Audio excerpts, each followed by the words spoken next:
I would get very, very frustrated because I would rather you not hire me at all than hire me and let me waste my energy and my time teaching you and getting so invested in your success. And then you saying like, yes, I'm going to do it. And then a week later, I'd be like, show me. And they would be like, oh, I couldn't.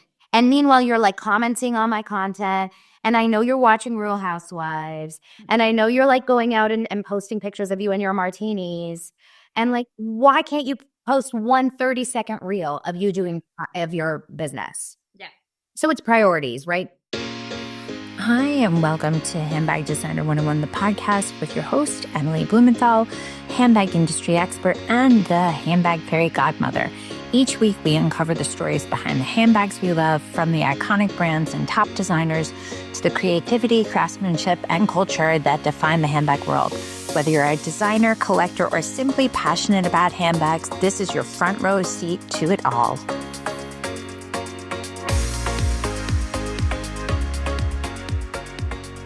Hello, welcome to Handbag Designer 101. I am here with the illustrious Donna Bowling of Daily Dose of Donna.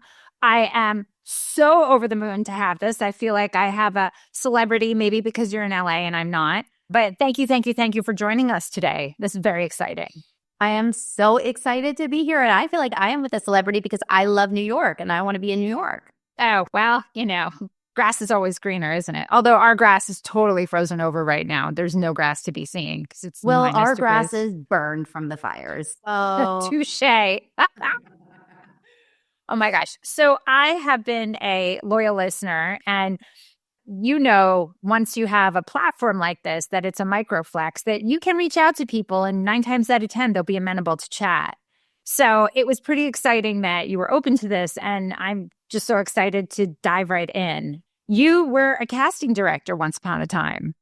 I was. That was kind of my foray into the world. I mean, I'm from LA, born and raised, and I had, you know, an element of being part of the industry just through my dad growing up, because he was an OB/GYN working in the, I know that's kind of a weird kind of entrance. Vagina to TV.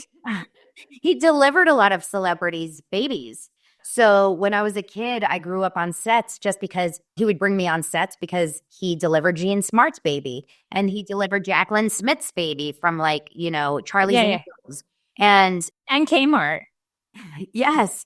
And like, you know, like Goldie Hawn and like all these people. And so we would go and like be on sets. And I remember being a kid and going to Designing Women, which was a show when we were young. I don't know if you remember that. Oh, that's amazing. That was my first time being on a set, on a sitcom set. And I was like, this is so cool. And I thought everyone felt that way. But my sister, who is 2 years older than me and ended up going into like biopharmaceuticals and events. But pause. That tracks, because firstborn girls are animals and they color in the lines. They do what they're supposed to and they freak out if something's out of line. So I get that, because my older sister's a lawyer. So I totally respect that, because I'm the black sheep of two. It's so weird, right? Yeah. Like she would go and be like, okay. And I was like, oh, this is the coolest thing ever. And I just was always really enamored by the industry. And even when we would go to Universal Studios, like the backlot tour as a kid, I just wanted to jump out of the tram and like go into the sets. I loved TV growing up, but when I left college, I immediately got an internship in the casting department on a Disney show and then moved my way up and started being a casting director. Got my first show when I was 26 years old on a sitcom and did that for about 15 years. And when I stopped working in casting, I worked as a talent agent as well towards the end of my casting world. And when I stopped working in casting, I started I kind of had to pivot and figure out what the hell I wanted to do with my life. I had newborn babies, and it's terrifying when you are super terrifying. And I actually went through, I mean, I was 30, I want to say I was like 37, 36 at the time. And I truly felt like I was at a midlife crisis. I was so young, but it felt like a midlife crisis because I didn't want to go back into the industry. There were so many things wrong with that world. And it's kind of weird. I felt like I jumped out right before it changed so much. And that entertainment industry is such a mess with COVID and then like the strikes and everything, just it turned. So I feel like I jumped out right before it really got hard. But I had to start my own business. And so before I did Daily Dose of Donna, I started like all kinds of weird businesses. I did like 15 different businesses before. As you do. Yeah. What'd you say? I said, as you do. When Yeah, as you do. It's your idea shopping, and then you're thinking like, what will stick?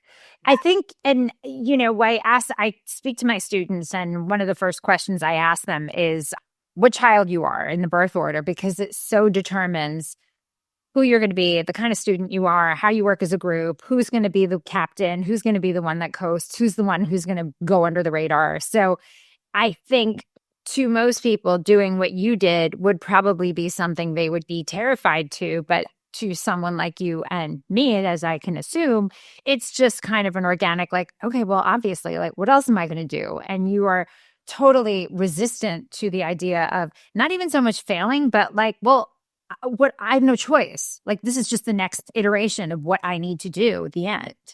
So I totally get that. What were some of the things you tried?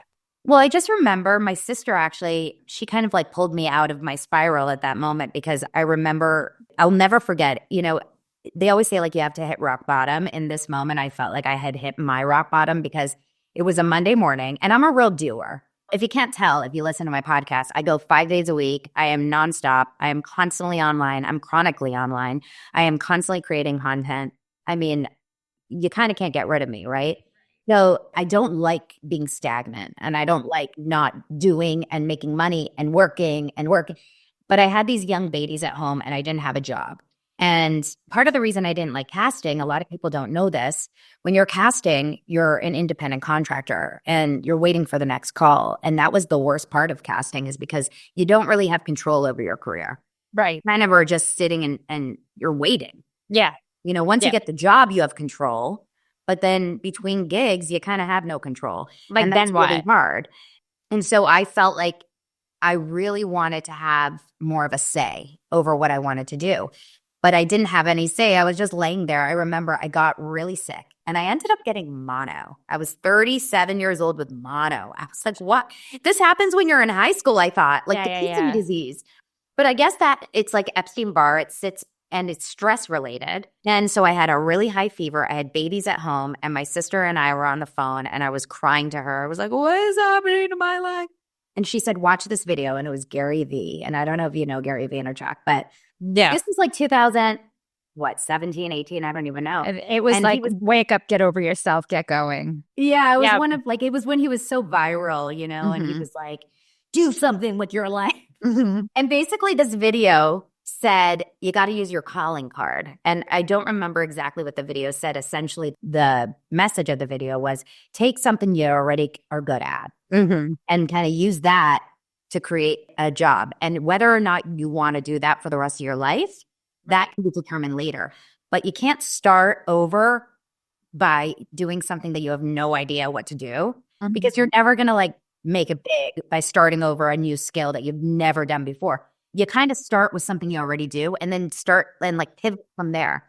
Right. So I actually started by creating acting coaching from home and virtually for kids, which I was a casting director for kids. I discovered Zendaya. Like I brought Zendaya to Disney.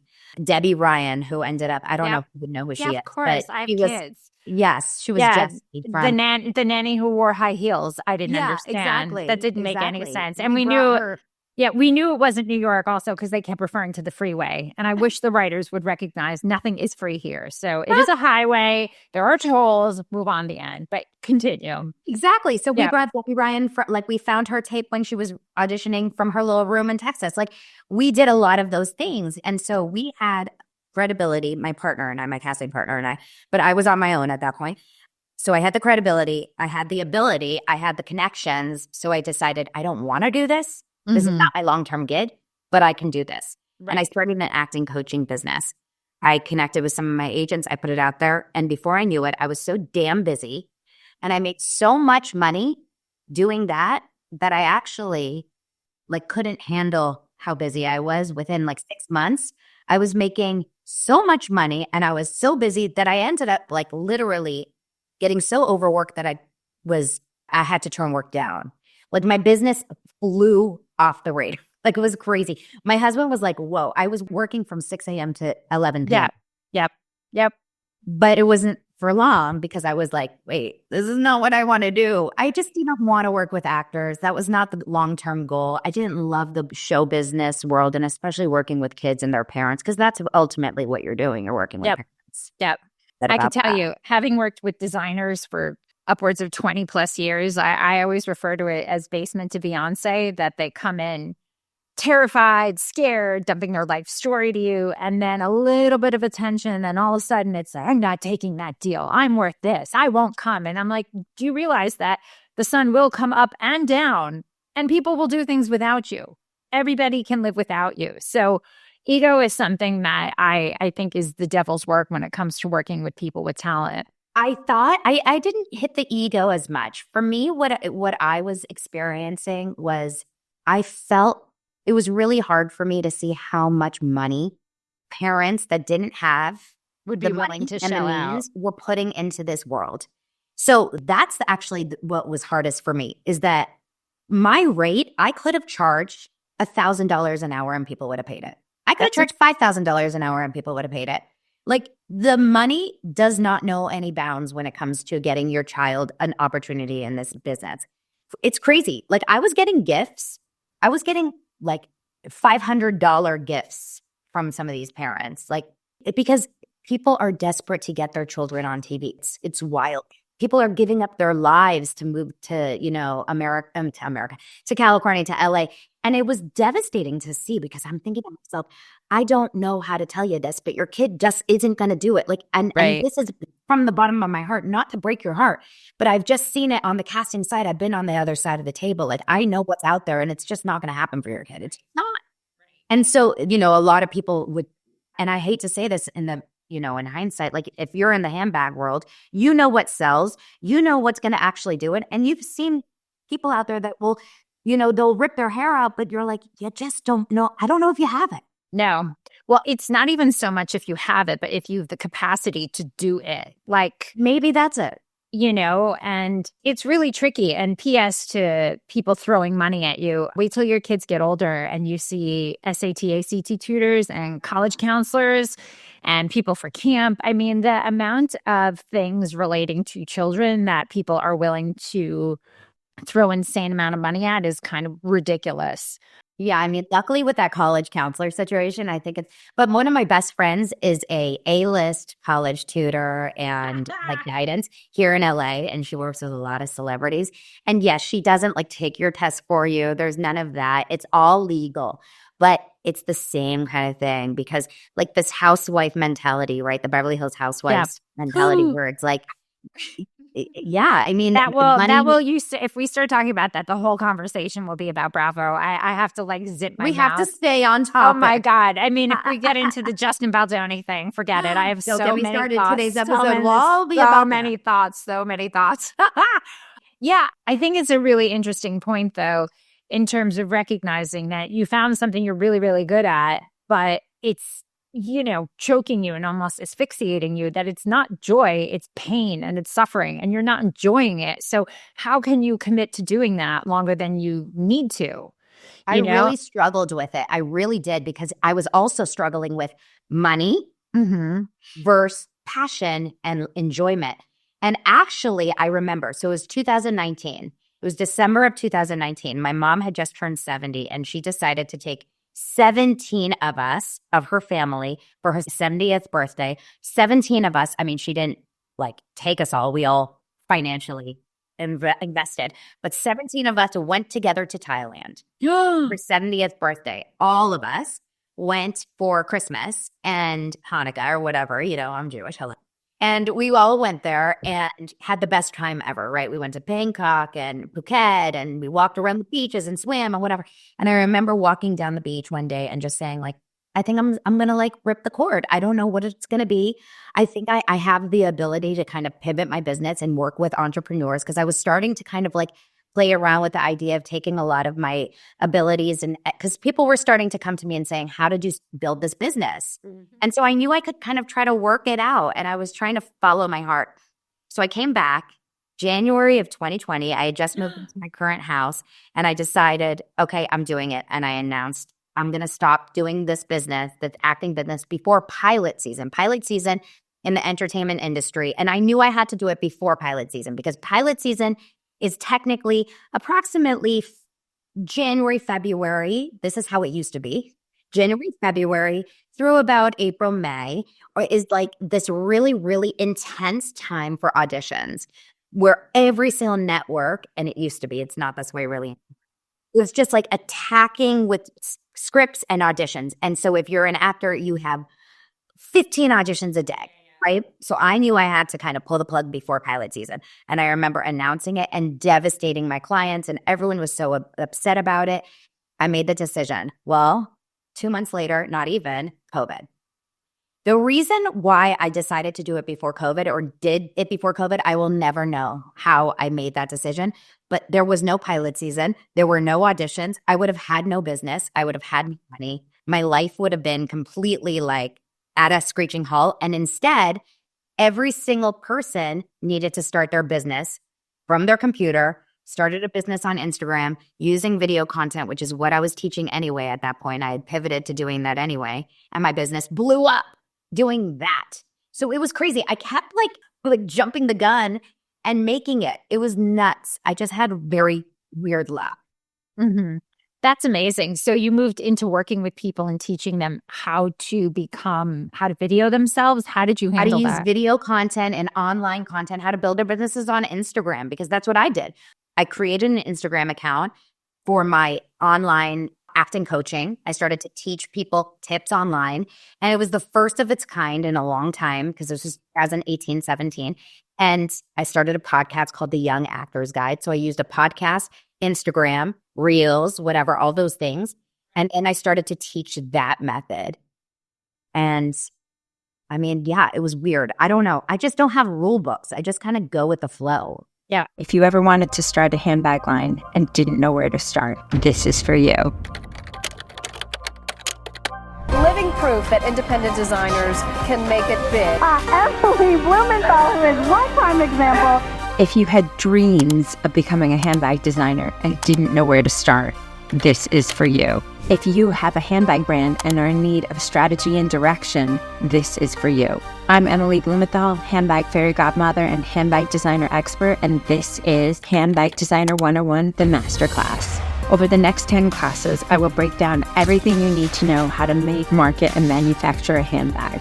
Broken down for you that you'll not only skip steps in that handbag building process, but also save money in that learning curve. For the past 20 years, I've been teaching at the top fashion universities in New York City, created the Handbag Awards, and also the Handbag Designer 101 podcast. I'm going to show you like I have countless brands from sketch to sample to shelf, whether you're just starting out and don't know where to begin, or even if you have a handbag line and just need some strategic direction, the Handbag Designer 101 Masterclass is just for you. So let's get started, and you will be the creator of the next It Bag. Join me, Emily Blumenthal, with the Handbag Designer 101 Masterclass.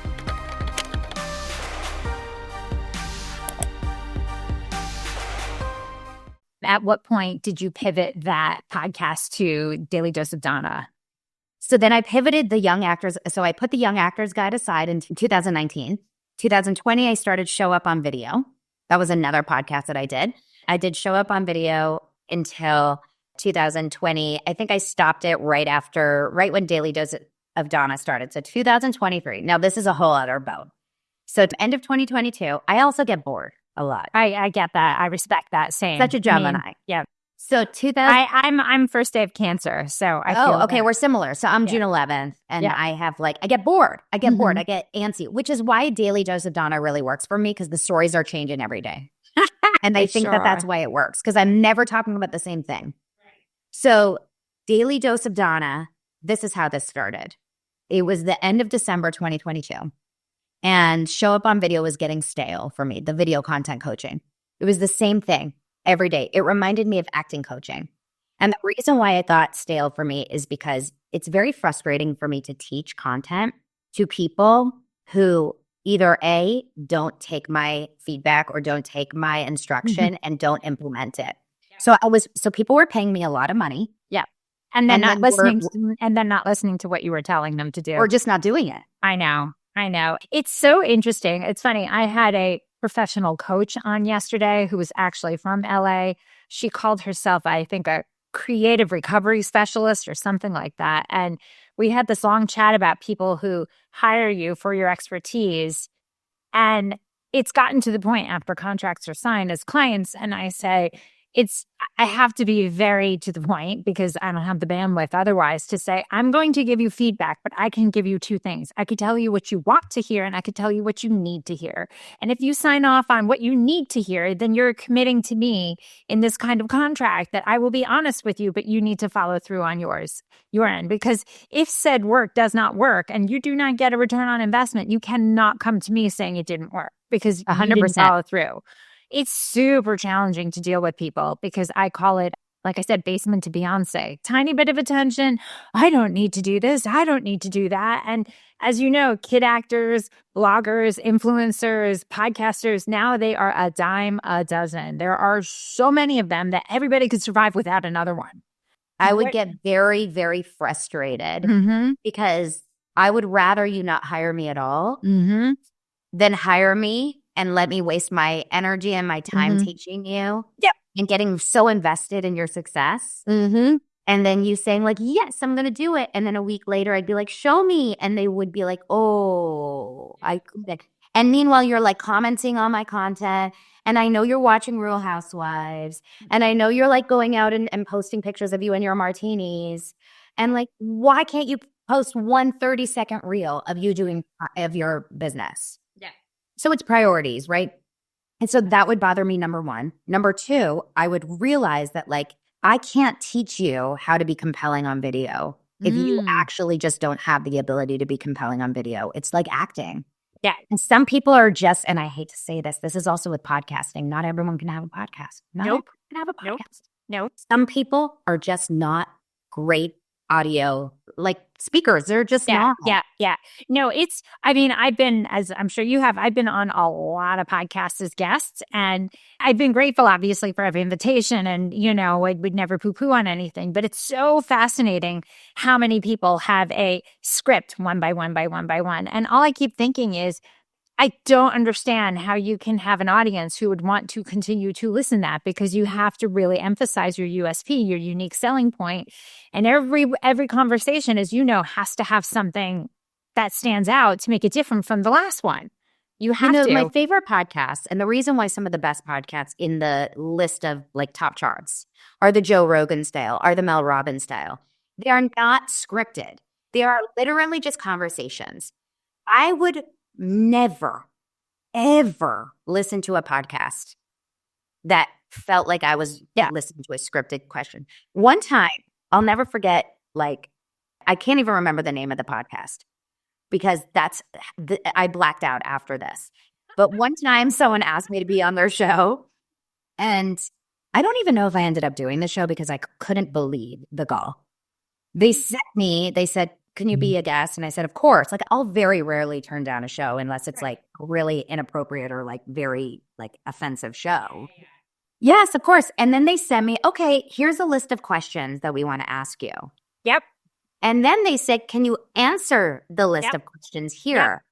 Like, can you write back the list of the answers? And then they asked, can you write more questions for us to ask you? And I was like, no, is this an article that you want to write, or is this a conversation? I don't do this. If I've never scripted anything I've ever done, even on Daily Dose of Donna, I write bullet points. Like, that's not a conversation I ever want to be part of. So podcasting is supposed to feel natural. Anyway, the point is, when I was teaching this, it was really hard. It was frustrating to me. So I was feeling very irritated at the end of December 2022 because I was like, I feel like a failure as a coach and as a teacher because my clients are not succeeding. And that makes me feel bad. And I don't want to keep taking people's money and not seeing results. But then it makes me feel like a grifter. You know what I mean? And I do. It doesn't feel good when you're not seeing results. Then you say, like, I want people to go and tell their friends, look at what I started because I worked with Donna Bowling. Exactly. Not like, oh, I worked with Donna Bowling and I'm still, not launching anything. Right. So I was getting frustrated. And then speaking of Mel Robbins, I was walking my dogs on I hate the date, January 6th, but that's actually the date it was, January 6th, 2023. And I'm walking my dogs and I'm listening to a podcast of hers and she's talking about some sort of like, coming up with a passion or whatever. Just one of her, she always talks about the same thing. Yeah. And I don't really listen to her regularly, but this just popped up in my feed. Right. And I'm so glad I listened to it because she was just saying, like, sometimes when you're feeling like unmotivated or bored, which was so tracking in that moment, you got to just find something that you like to talk about. And it doesn't need to be like your next business, but it just needs to be something that you enjoy in addition to. And I thought to myself, I love reality TV. I love pop culture. I love documentaries. I love talking about just like bullshit, celebrity culture and whatever. I know how to podcast. I love the toast. That's actually what I thought about. I love the toast. Mm-hmm. The girls, the morning toast, or it used to be the morning toast, the toast. And at the time, I was listening to the toast, but they're young. Yeah, they're very young. Yeah, they're 30. And they were talking about like Bad Bunny and Kylie Jenner. And I'm like, half of their stories I cannot connect with. I know. And they're very millennial. Mm-hmm. I'm 43 now. At the time I was 41. I was like, I kind of would love a show that was a daily show, but kind of had more stories geared towards things that maybe I was more interested in. Mm-hmm. I don't see it out there. Maybe I need to create it. And so I started Daily Dose of Donna. That's amazing. I understand. And I think that's really interesting. When you started this podcast, did you think it was going to be just you? Did you think you were going to get advertisers? Did you think that you would need someone else to produce it? Or you just said, I got this. It's fine. I can handle this. I'm old hat at this point. No, I had and honestly, I'd never done a podcast that was really making money at that point. None of my podcasts were ever money making. All my podcasts were just ways to get clients. And all of them were working to get clients, but none of my podcasts made money. Daily Dose of Donna was the first podcast that I actually started to make money on. And early on, like about 6 months in, it started to do really well on YouTube, a few months in. And then I started to work with an ad company because they started to see the traction. I was on 𝐷euxMoi. 𝐷euxMoi reached out to me because she saw me on TikTok. Right. So it was on 𝐷euxMoi, and then I started to rank on the podcast charts because of that. Then I reached out, or an ad guy reached out to me, and I started to connect with them where he started to do paid ads, like spoken ads. Right. Since then, I started working with someone else. But now because of that, and because of being on a guest on other shows and just ranking and stuff, now I have like a variety of income streams from the show. So it makes me a lot of money. I don't want to say a lot. That sounds crazy. Like, it's not like that. I mean, I'm still working hard for the money, but it's definitely made it so that I don't need to work anymore with one-on-one clients. And it's 100% my sole income, like my sole income. This is my income. So it's really incredible. And there's so many ways to make money through a podcast now. Yeah, I think you said a few things that are really core takeaways. 1, you knew your audience. 2, you knew the topic. 3, you were passionate about it. 4, it wasn't something that you would suffer doing. And 5, you just went in and said, pardon my French, fuck it. I can just do this because I've been through this so many times that I'm already seasoned at talking, going in front of a camera, telling the story, not thinking twice, knowing the lighting, all those things, having the right microphone. I think, though, from a branding perspective, and again, I just want to make this clear, I'm super grateful for you taking the time, especially, since people would say this doesn't align, but this 100% aligns because this is all about building your own personal brand and how to do it strategically and thoughtfully, because that's the recipe for success. That's the secret sauce. So I think everything you've said, like, I did it, it made money, I was miserable. I did it, I made money, I got sick. I did it, it made money, and then I just said, this isn't for me anymore. You know what's interesting is like, so they always say like your flow state, right? Like, when are you in your flow state? I was never in my flow state until this. Why? Because, and that sounds like, ooh, zen, flow state. I'm not like that at all. I'm so not that girl. But what is in your flow state when you are able to not only be happy, but also be successful and grow? Like, I love what I do. When I say I love what I do, I have never once in my hand to God, I have never once woken up on a Monday through Friday and been like, I can't believe I have to work today.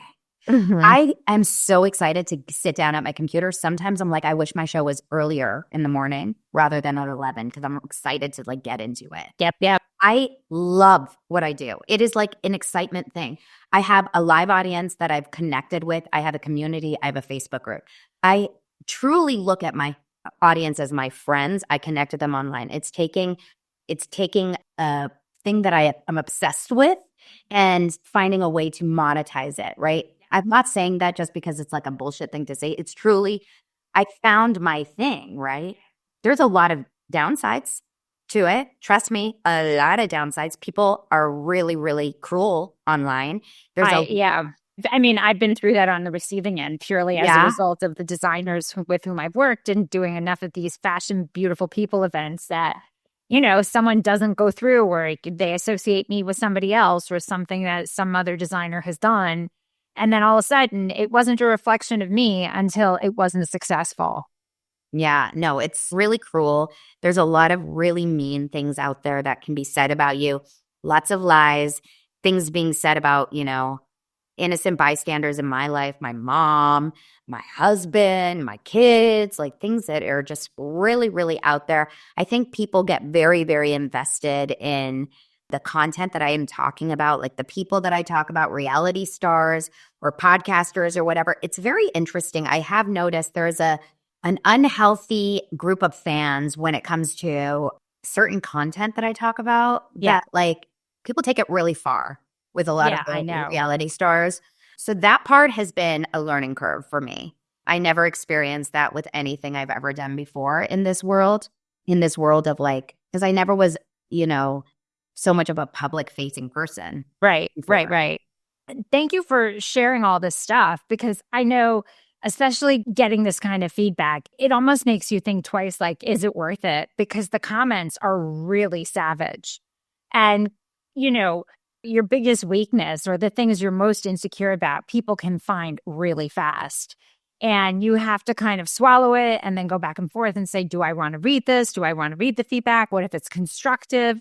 No, I'm going to delete everything. Do I stop the comments? And it's a really delicate balance that you have to do, especially as a brand, because that's who you are. And you have to take the good with the bad. It's just the nature. And I have this case study that I do with my students about Zappos when they started. And I believe this is still true to this day. I can't confirm, but anybody who started would spend at least a month, I think, in customer support just to understand at the front lines what they're dealing with on a day-to-day. So they know at the end of the day, once the packaging is done, this is who you're dealing with. And they have this really incredible way that the biggest minus they can flip, that whoever's the biggest asshole and the most difficult person, they give next day shipping, they check in, they follow up, because those are the people that really want the most attention. And when someone's being so cruel to you, you can't do that. You can't go back and say, are you okay? Is everything all right? Why are you taking this out on me? I didn't do anything to you. Why are you so bored? Like, maybe get a hobby, go for a walk, have a coffee. So I'm sure with what you do in your nurturing phase and who you are, it's kind of hard not to be like, am I mad at you? Am I angry at you? How do I handle this? Because as a brand owner, that's a huge challenge. Yeah, I mean, it's a balance. And I think that I always have to kind of like check in with myself. Like, am I ready to take it on? I've stopped taking it as personally. I don't take it as personally anymore. I realize that people will say anything and everything constantly all the time. I can't please anyone all the time, everyone all the time, ever. I'm speaking to way too many people every day. Like, there's just way too many people in my audience at this point to please everyone. At the beginning, when I was still really small, I really wanted to please everyone. And now it's way out of my hands. Like, it's way out of my hands. At this point, if I'm speaking to, you know, over 10, 15, 20,000 people a day, like, how in the world? I can't even please 100 people a day. Like, how can I please that many people? So, and people are too loud, you know, and my viral reels, my viral TikToks, like, the comments are wild. Luckily, the majority of people are kind, you know, but the louder people are mean. So like, where the mean people are really loud. Right. So that sometimes tends to hit. But I've grown so much. It's a muscle. When you build a personal brand and when you go out there and decide to, you know, put your face on your brand and go out there, it's a strength to build a muscle.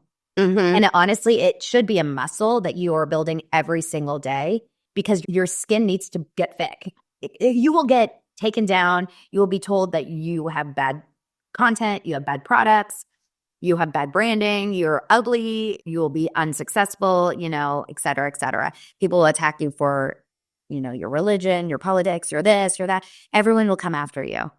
At the end of the day, you have to have faith in who you are inside. And that's what it comes down to. Oh my God, that's a perfect way to tie this in a bow. Donna Bowling of Daily Dose of Donna, thank you so very much for joining us on Handbag Designer 101. How can people find you, follow you, and just get more of everything that is so awesome about you? Thank you. Well, you can find me on Instagram and TikTok at This Is Donna Bowling. Donna is spelled D-A-N-A. Super annoying, but that's my It claim is what to it fame. is. And what can you do? And then Daily Dose of Donna is on YouTube every day, all the episodes. And then, of course, Apple Podcasts, Spotify, wherever you listen to podcasts. Thank you for joining us. So appreciate it. Thank you. Thanks for listening. Don't forget to rate and review and follow us on every single platform at Handbag Designer. Thanks so much. See you next time.